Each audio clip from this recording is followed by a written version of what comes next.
η ταινία που έχετε γυρίσει? Μην ξεχνάτε πώς γυρισόντουσαν ταινίες τότε. Παιδιά έρχονται από την ασφάλεια. Μου λέει ο Θόδωρος, τι θα κάνουμε τώρα?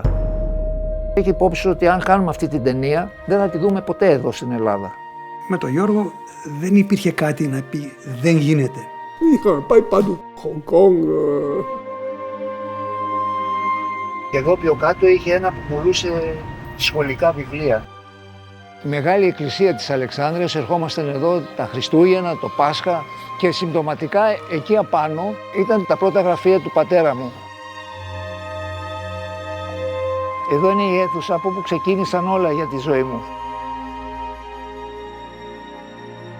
Ο ελληνικός μαραθώνιος, εγώ αισθάνομαι ότι είναι αυτό, η ζωή. Η ζωή ενός ανθρώπου. Ποιος είναι τελικά ο άνθρωπος Γιώργος Παπαλιός?